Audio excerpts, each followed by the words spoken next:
This is an India Today exclusive. I'm being joined by Israel's envoy to India, Ambassador Naor Gilon. Many thanks for joining us here on India Today.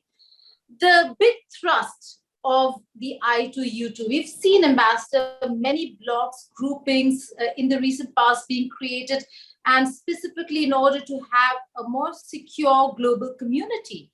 But what, according to you, is the big thrust of the I2U2? That's Israel, India, the United States of America, and the UAE. Yes, I think it's a very interesting and particular initiative in the sense that, first of all, our countries have no common borders. These are like-minded countries in the way of seeing the world and thinking of the world. And this is an idea of now our Prime Minister Yair Lapid, before he was Minister of Foreign Affairs, to bring these countries together to make the world better, to make the well-being of our own populations better. So it's one of these things that it's not security, it's not against anyone, it's positive, it's for the people, it's for the world population, it's for our citizens. And the idea is to cooperate together in improving infrastructure, medical services, food security, energy security, green energy. So these are many elements, health, that probably will be outsourced by the forum to companies, private sector companies from the 4 countries. But there is a very specific angle to the kind of countries that have come together. Now, many are calling it the West Asian Quad. Would it be right to call it that? Because we do know that the focus, like you said, is more to do with global good rather than any specific strategic military alliance. But is there a military aspect that we could see in the future? No, I don't think so. Because once you bring in, the common interests are very easy. All our 4 countries want to make the life of their populations better and the life of the world better, and to find solutions for problems in the world today, including, for example, vaccinations they discuss. So there are many issues that we have in common. Once you start bringing in other elements of security, or global politics or whatever, I'm sure there will be differences between the approaches of countries. So for the time being, I think it's better left as it is, as a very positive economic development project rather than a political one. And you can see also in the speeches yesterday of the 4 leaders that no one took it to that direction of defense at all. Right.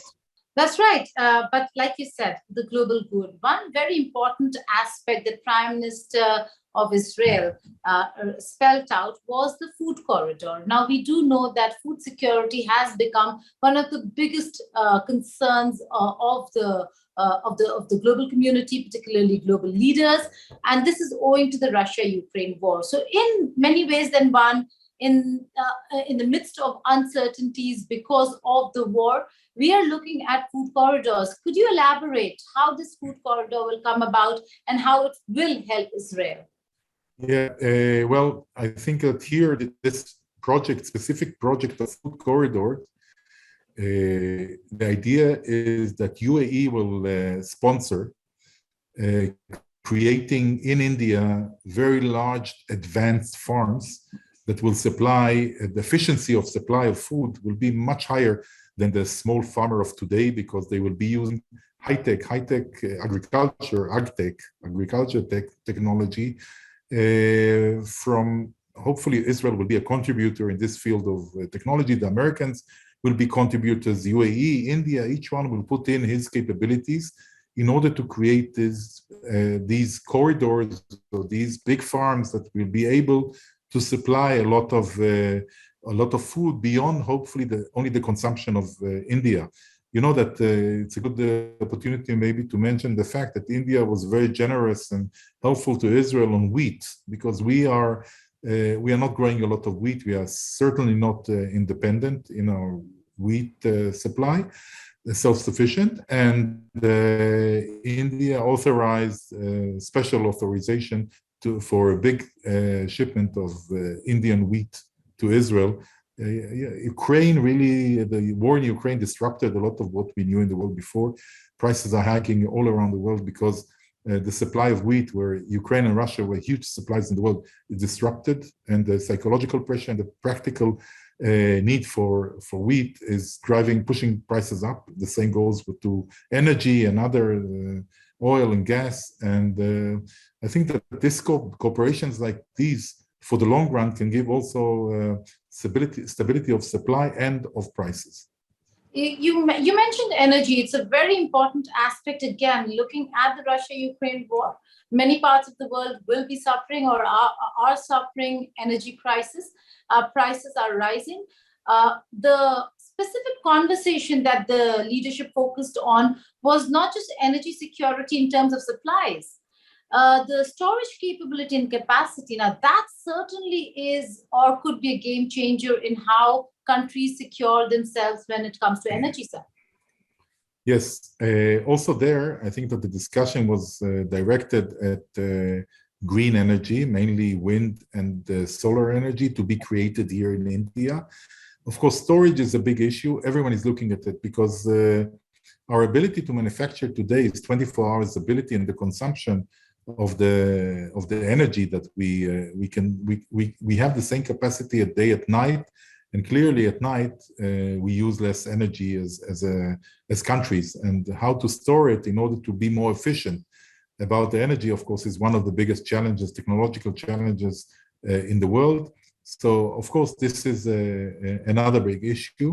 But I hope that this American project here, which is supposed to supply a huge part of the American-led project, I would say, a huge part of the target of clean energy for India that it took upon itself, it would be very beneficiary also for environment, also for the future of the world, not to be dependent only on fossil energy.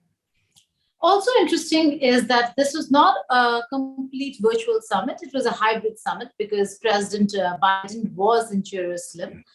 Speaking of the region, a very hyped up, controversial, nonetheless, a significant visit by President Biden sitting in Jerusalem. Certainly, in many ways than one, the focus for the United States of America was also to secure and cement Abraham Accords, as also ensure a more stable, secure future for Israel? Yes. For Biden, by the way, it was, I believe, his 10th visit to Israel during his career. For many, many years, he was a friend of Israel, and he knows from Golda Meir, the prime minister, onwards, he knows all the prime minister. He met all of them over the years. He's a great friend of Israel. And this is wonderful because the US is a wonderful friend of Israel. And the fact that we have the Abraham Accords, this is, I believe, a game changer to the Middle East, because for the first time, we had already, of course, very important peace agreement with our neighbors, Egypt and Jordan, over the years. And this was based mainly on land swap or land agreements, and it was something else. But for a long time, the Palestinian issue was an impediment, and countries were not acknowledging Israel. And I believe that now the fact that countries like UAE, like Bahrain, like Morocco, who don't border Israel, decided to go forward with the Abraham Accords and have relations, and these are very intensive relations. So we are doing wonderfully with all three countries in improving trade and cooperation and defense. Look, there is a clear element of fear in the Middle East, which is Iran. I think Iran, in a way, is the thing that is the fear out of Iran is what is pushing many countries to get closer to Israel, because we are determined not to enable Iran to become a nuclear power. We believe that the combination between an extreme ideological regime and nuclear power is a very dangerous combination. So we are very active against Iran's activities in the Middle East. And I believe that Gulf countries and others, they see Israel's activity and they feel probably a little bit reassured that someone is confronting this threat that they see and that we see. So I believe that this is a huge element also. You make an important point, Ambassador, and just deviating a little bit, sticking to Iran, what do you make of the talks and the and the forward movement that we're seeing now in terms of the talks between the United States of America and Iran then? Yeah, to start with, we never thought that JCPOA, this agreement that was reached with Iran, was a good agreement when it was reached. Since then, we think it's even worse because they are elements that are supposed to expire, limitations on Iran that are supposed to expire because of time. And this time is coming shorter. And Iran is violating its own obligations to IAEA and to the world and to the agreement. Every day they are accumulating material enriched uranium in high levels of 60%, for example, which is not suitable for any civil use. It's only on the way to military grade, which is around 90%, but usually for civilian uses, it's much, much lower. So they are accumulating, they are getting closer to the ability to have nuclear weapon. And this is really, really a worrisome element, I think, for all of us. And the Americans tried to push the JCPOA again. They had another round, and I think that they were themselves disappointed of the Iranian reaction, which seemingly went back to square one. So even things that were already agreed with Iran were reopened. And I don't think it's a reassuring feeling, and I'm not sure that the Americans are comfortable with that. But again, the problem we have with JCPOA is the fact that it's partially addressing only the nuclear issue, and while fully ignoring all the other elements we have with Iran of destabilizing the Middle East, of support to terrorist organizations, of having a strong missile program, which is also, of course, a means of delivery of nuclear warheads. So this combination, all of that is ignored.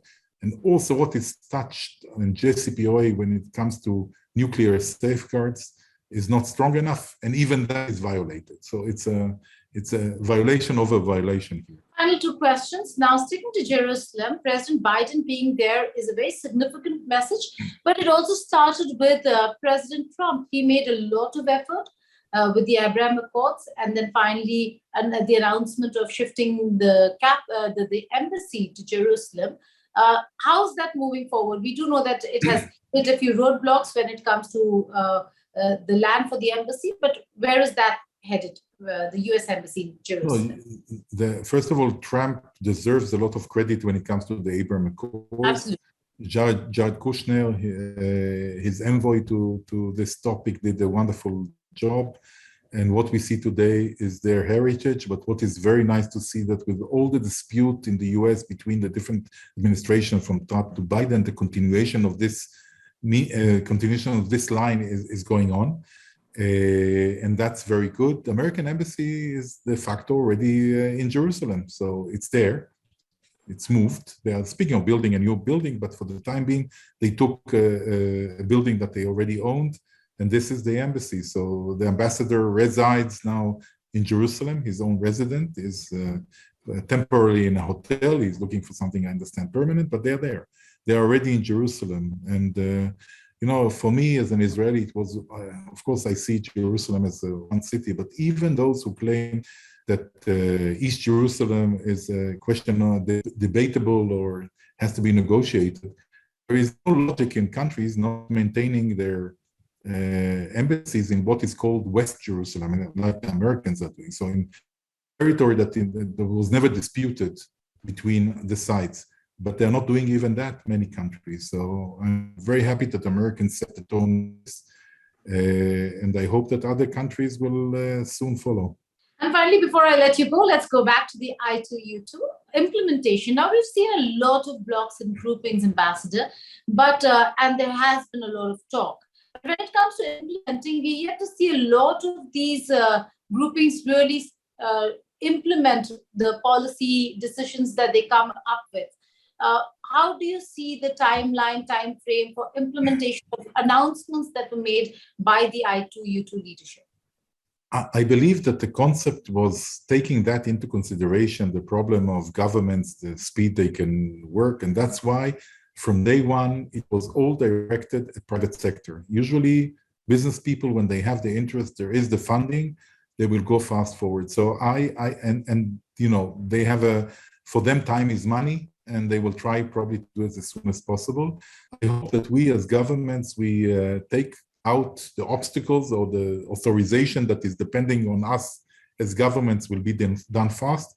And once the road is paved and open for the private sector, usually the things will go very fast. So I hope this will be the case, at least in the two projects that are already led, one by UAE on agriculture and safety, the corridor, and the Americans on the clean energy and creating here a hub for both hydro, for sun and wind energy. So I do hope that we as governments will be able to facilitate and open the path for the private sector. Are there any officials who are being designated to look into the I2U2 projects? Is there going to be any official level talks and officials coming together from these countries? Yeah, of course, that there was a very long process, by the way, since the whole initiative of the I2U2 was launched really when Minister of External Affairs, Dr. Jaishankar, was in Israel. Yes. I was lucky, privileged to be with him at this event last October, I believe. And since then, they were working level of people working with the industry to define the projects, because there were many projects offers, and they wanted to select the ones who seem to be the best to start with. The others will be left probably for later stages for the continuation. So a lot of work has been done under the surface. We are not too much aware of it.